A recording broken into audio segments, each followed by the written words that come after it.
தமிழ்நாடு அரசின் அரசாணைகள் மூலம் அரசு ஊழியர்களுக்கு பெரும்பாலான நன்மைகள் வழங்கப்பட்டு வருகிறது. அண்மையில் தமிழக அரசு ஊழியர்களுக்கான அகவிலைப்படியை உயர்த்தியதாக அறிவித்தது. அது 2024 ஜனவரி 1 முதல் நடைமுறைக்கு வந்தது. ஜூலை மாதத்திற்கான அகவிலைப்படி உயர்வு இந்த மாதத்தில் வெளியாகும் என்று தகவல் கிடைத்துள்ளது. அதற்கேற்ப தமிழக அரசு ரூபாய் 2846 கோடியை ஒதுக்கீடு செய்துள்ளது. அது மட்டுமில்லாமல் தீபாவளி போனஸ் தொடர்பான அறிவிப்பும் விரைவில் வரவிருக்கிறது.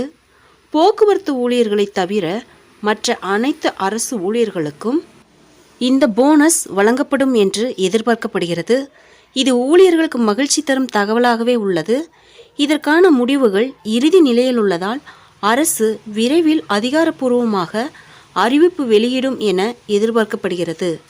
இந்த இரண்டு செய்திகளும் தமிழக அரசு ஊழியர்களுக்கு மகிழ்ச்சி தரும் தகவலாகவே உள்ளது. அகவிலைப்படி மற்றும் தீபாவளி போனஸ் குறித்த முடிவுகள் இறுதி நிலையில் உள்ளதால் தமிழக அரசு விரைவில் அதிகாரப்பூர்வமாக அறிவிப்பு வெளியிடும் என எதிர்பார்க்கப்படுகிறது. நண்பர்களே, தமிழக அரசு செய்திகளை உடனுக்குடன் தெரிந்து கொள்ள என்னுடைய ஜெனிட்டா சாட்ஸ் சேனலை சப்ஸ்கிரைப் பண்ணுங்க. நன்றி, வணக்கம்.